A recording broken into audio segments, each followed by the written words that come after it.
Selamat sore semua. Assalamualaikum warahmatullahi wabarakatuh. Waalaikumsalam. Waalaikumsalam. Oke. Pak Oke. Iwan, sekali lagi mohon maaf Pak Iwan, Mas Fajar, Mas Adit. Mohon maaf sekali. Ya, tinggal apa, Bu? No problem, Mbak. Oke. Mungkin kayaknya bisa dimulai ya semua. Ibu-ibu, bapak, semua. Oke. Kita mulai ya. Bismillahirrahmanirrahim. Assalamualaikum warahmatullahi wabarakatuh. Oke. Selamat sore semuanya. Hari ini, insya Allah akan diadakan webinar dan workshop series dari BK Material. Kepada yang terhormat, Ketua BK Material, Pak Dr. Jaka Fajar, Sekretaris BK Material Ibu Rianti, dan pemateri Pak Iwan Sukirna yang akan mengisi atau sharing ya Pak tentang Subsea Pipeline Integrity Management by ICT Smart Inline Inspection.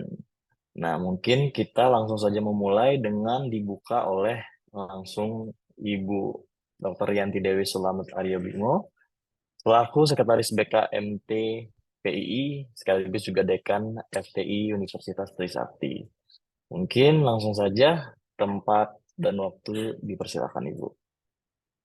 Terima kasih Mas Anggi. Assalamualaikum warahmatullahi wabarakatuh.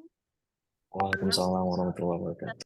Om Swastiastu, Namo Buddhaya, salam kebajikan, salam sehat untuk kita semua. Yang kami hormati Pak Iwan Sukirna, STMM, IPM, CLA, CRM dari Mubadala Energi. Kemudian juga Ketua BK Material, Mas Fajar, moderator Mas Agrin, dan Bapak Ibu, Mas dan Mbak peserta yang hadir dalam webinar dan workshop series dari BK Material dengan judul case study Subsea Pipeline Integrity by ECT Smart Inline Inspections. Yang kami hormati dan banggakan. Pertama-tama kami mohon maaf karena keterlambatan ini. Begitu tadi di kampus ada hal yang tidak bisa ditinggalkan, jadi betul-betul di jalanan tambah macet gitu ya. Jadi saya mohon maaf sekali, gitu. Mohon maaf sekali. Pertama-tama kami ucapkan selamat datang pada semuanya di dalam webinar dan workshop series yang diadakan oleh BK Material. Memang ini adalah suatu bagian dari kewajiban yang harus disampaikan oleh supporter BK gitu ya, dalam kaitannya dengan pembinaan dan upgrading dari kemampuan semua anggota BK yang ada yang menjadi anggota di dalam BK-nya begitu. Dan memang ini bentuknya adalah sharing gitu. Jadi kita semua sama-sama belajar. Terima kasih ini kepada Pak Irwan yang telah berkenan, karena melihat apa yang akan dibahas hari ini adalah satu kasus yang sangat menarik dan sebetulnya sangat sulit ya untuk kita dapatkan ilmunya kalau tidak ada kesediaan dari salah satu pihak pelaksana yang mau men-sharing dengan kita semua. Dan mungkin kami tidak akan berpanjang lebar terkait pembukaan dan kata sambutan ini, karena ada hal lain yang lebih menarik yang menanti kita, yaitu terkait dengan pembahasan yang akan disampaikan oleh Pak Iwan.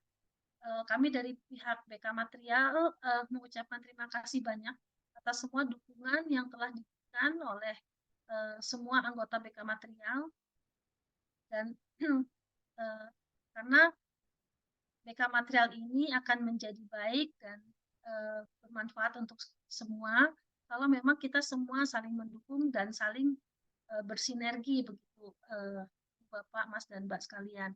Nah, kami juga mohon selanjutnya ke depan akan lebih banyak lagi anggota-anggota dari BK Material yang secara sukarela begitu berkenan untuk sharing ilmunya, sehingga kita memang nanti semuanya pinternya bersama-sama.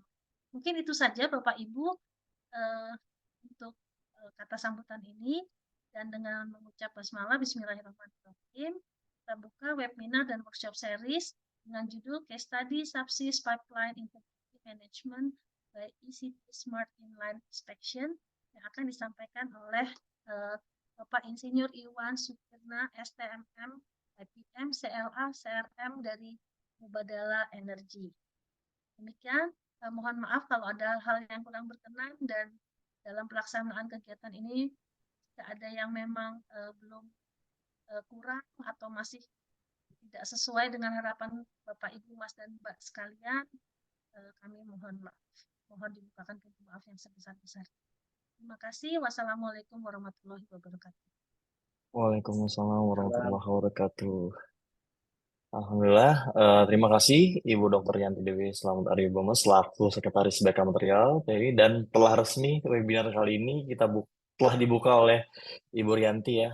Mudah-mudahan dengan dibukanya webinar ini teman-teman jadi menambah semangat untuk mengikuti materi ataupun sharing webinar kali ini dengan judul Case Study Subsea Pipeline Integrity Management by ACT Smart Inline Inspection. Oke, sebelum masuk ke materi, mungkin kita melakukan foto bersama terlebih dahulu ya. Mungkin dibantu oleh Mas Andreas untuk foto bersama. Mungkin diberi waktu 5 menit kepada teman-teman semua untuk menyalakan kamera dan menggunakan virtual background yang tersedia di kolom chat. Oke, sebelum kita mulai, kita foto bersama terlebih dahulu ya.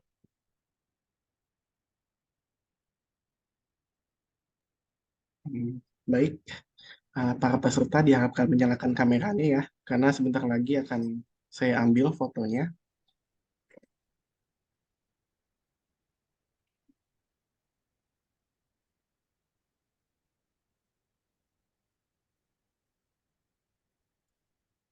Baik, mungkin langsung saja saya ambil fotonya. 1, 2, 3. Ya, sudah. Oke, terima kasih Mas Anies. Mungkin nanti selama presentasi dan setelah presentasi mungkin akan ada foto session lagi ya. Oke, kita mungkin langsung saja masuk ke materi yang akan disampaikan oleh Pak Iwan Sukirna. Sebelumnya saya akan membacakan daftar riwayat atau CV pemaparan materi oleh Pak Iwan Sukirna. Jadi, Pak Iwan Sukirna sudah banyak pengalaman di bidang pipeline. Saat ini beliau bekerja sebagai Head and Coordinator of Facility Asset Integrity Management di Mubadala Energy. Terus juga beliau berpengalaman di Technical Operation Advisor for Director di PT PGN LNG Indonesia. Terus pada tahun 2013 sampai 2019 juga sebagai Senior Production and Operation Engineer di Bangkanai Field, itu di PT Salaman. Dari 2005 sampai 2009, beliau juga berpengalaman sebagai senior pipeline di berbagai perusahaan, Salamin dan Energi, terus juga Serika Energi. Intinya, beliau sudah sangat berpengalaman sekali tentang pipeline. Nah, mungkin mudah-mudahan teman-teman ilmu dari Pak Iwan Sukirna mungkin bisa menambah wawasan teman-teman terhadap eh, apa itu pipeline, apalagi fokus sekarang di sini adalah inspeksi terhadap menggunakan ECT Smart Inline. Mungkin langsung saja tanpa lama-lama kita sambut Pak Iwan Sukirna untuk menyampaikan materinya. Waktu dan tempat saya persilakan Pak Iwan. Baik, terima kasih Bu Rianti, Pak Fajar, Mas Agrin, dan teman-teman sekalian. Izin share screen ya dari saya, Mas Agrin. Iya Pak, silakan. Sebelumnya suara dan layarnya udah cukup jelas? Sudah, Pak Iwan. Baik, bismillahirrahmanirrahim. Assalamualaikum warahmatullahi wabarakatuh. Selamat sore buat Bapak Ibu sekalian. Terima kasih sudah datang sini, banyak sekali teman-teman juga dari teman saya dulu, ternyata udah kayak Mas Pasa ada di sini. Makasih Mas Pasa udah hadir. Juga teman-teman yang lain. Ini sebuah kehormatan bagi saya untuk bisa memberikan case study. Sesuatu yang saya pikir ini perlu kita sharing karena memang memiliki satu case menarik. Karena ini kalau saya bilang salah satu case pertama di Indonesia, karena memang ini belum pernah dilakukan sebelumnya. Dan melalui proses yang cukup panjang nanti akan saya paparkan di belakang bagaimana ini bisa berjalan karena memang pipa yang kita lakukan inspeksi ini dalam posisi yang tidak terlalu mulus ya. Artinya ada satu kondisi di tengah-tengah yang kita harus mitigate supaya inline inspection bisa kita jalankan.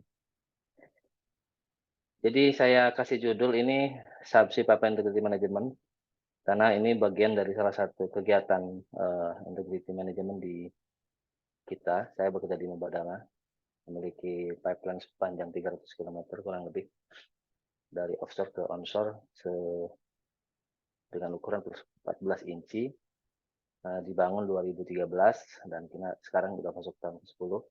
Kegiatannya dilakukan di tahun 2022, setahun setelah saya bergabung.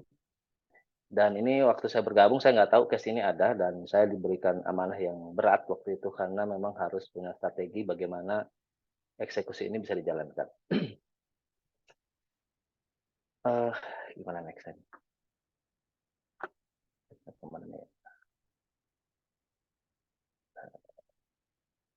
Saya kan nggak bisa next nih mas, gimana caranya? Oh ya, oke. Sekilas tadi sudah disampaikan profil saya, memang saya saat ini mungkin perusahaan ke-8 atau berapa ya, di beberapa perusahaan terutama di energi, tetapi memang 14 tahun saya di project, beberapa tahun di operation dan sekarang di asset integrity, punya beberapa case unik selain dari desain, kemudian construction, installation, operation, dan terakhir adalah inspection. Jadi satu full life cycle ya Mas Agrin dan Ibu Bapak sekalian. Sehingga insya Allah kalau ada nanti setelah ini ada diskusi yang diperlukan, saya berkenan untuk memberikan masukan bila mana diperlukan. Karena memang pipeline ini gampang-gampang susah, tapi termasuk jarang ya profesinya yang mau di posisi ini. Saat ini saya alhamdulillah sedang belajar di UI di bawah bimbingan Pak Fajar. Terima kasih untuk kesempatan belajar di UI. Moga-moga lolos dan lulus ya Pak. Itu adalah salah satu spirit saya untuk terlalu belajar karena belajar ini nggak ada stopnya sampai kita tua atau meninggal nanti. Semangatnya adalah ini juga di sebuah jariah. Mudah-mudahan apa yang saya sampaikan hari ini juga mudah-mudahan ada manfaatnya buat teman-teman sekalian. Selain itu saya terima kasih juga untuk PI ya Pak Fajar, saya alhamdulillah bisa IPM dan alhamdulillah ASEAN Engineer juga saya peroleh besok tanggal 21 di Bali, cuma mungkin saya nggak bisa ikut. Tapi ini juga berkat dukungan Mas Agren juga Pak Fajar, Bu Rianti, bahwa kalau saya nggak dikenalkan dengan PI mungkin nggak ada di momen kali ini. Moga-moga ini jadi salah satu spirit buat teman-teman yang belum ngambil, nanti boleh saya sharing success story-nya bagaimana saya bisa sampai ke ASEAN Engineer dalam waktu 2 tahun kurang lebih. Di sini Mas Ari ada nggak Mas Ari Kurniawan? Beliau juga salah satu orang yang punya kontribusi luar biasa untuk mendukung saya bisa memperoleh begitu banyak kesempatan menjadi certified engineer di Asia. Ya, saya tidak nyebutin nama aset, cuma saya akan ngeliatin bahwa ini adalah subsea pipeline profile kita, 14 inci 300 km kurang lebih. Dengan kedalaman di titik awal sekitar 60-an meter, ada juga di bawah sekitar 70 meter, dan di darat sekitar 10 meter di atas permukaan air laut. Gas kita sweet gas, tidak ada impurities berbahaya untuk pipa kita. Namun secara sejarah kita pernah melakukan pigging di tahun 2015. Itu kita tidak berhasil mengirim BDP kita untuk melakukan inspection. Dan waktu itu di conclude terjadi stuck atau nyangkut ya. Nah, dengan kondisi ini kita harus melakukan retrieval. Akhirnya kita bisa dorong dengan beberapa kali running pigs supaya kita bisa mengirimkan BDP kita sampai ke sini atau di darat. Pada saat itu kita pernah melakukan juga dengan model di current pigs, tapi modelnya masih yang terlalu simple dan tidak berhasil karena akhirnya ininya copot ya, hanya sekitar beberapa meter, tidak sampai 100 meter kalau nggak salah, di kita akhirnya nggak bisa membaca. Bentuknya bisa lihat di pojok kanan bawah. Nah ini model Mark 1 ya. Nah, alhamdulillah ala kulli hal bahwa memang betul kita ada terjadi deformasi akibat jangkar kapal laut ya, yang ada di posisi 111 km dari platform, dan dilakukan diving observation dengan pengukuran langsung, yaitu dengan dibongkar lapisan konkrit dan LPE untuk mengukur berapa degree atau berapa dalam penyoknya, termasuk reading dari wall thickness. Nah, alhamdulillahnya tidak ada wall thinning ya di posisi ini, artinya karena selain dia tidak ada juritis, dan alhamdulillah kita tidak ada corrosion di lokasi tersebut.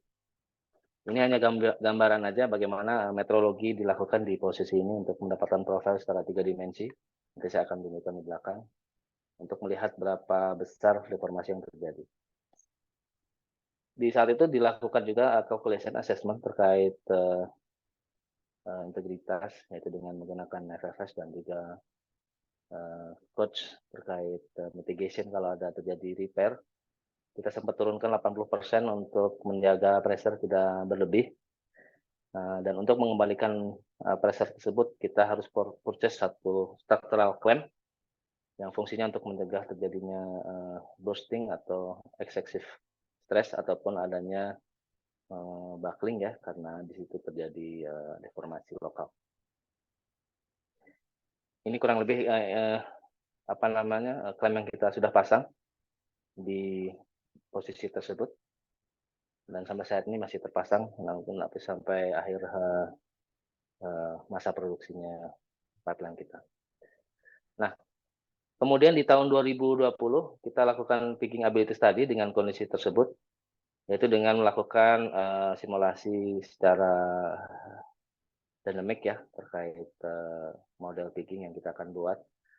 Di simulasi tersebut sih indikasinya dengan model yang dibuat ini bisa passing through ke posisi den tersebut. Boleh dilihat di bawah tengah itu ada konfigurasi dennya. Sementara di sebelah kanan itu adalah posisi hasil modeling, yaitu diindikasikan model seperti ini akan berhasil masuk atau berhasil melewati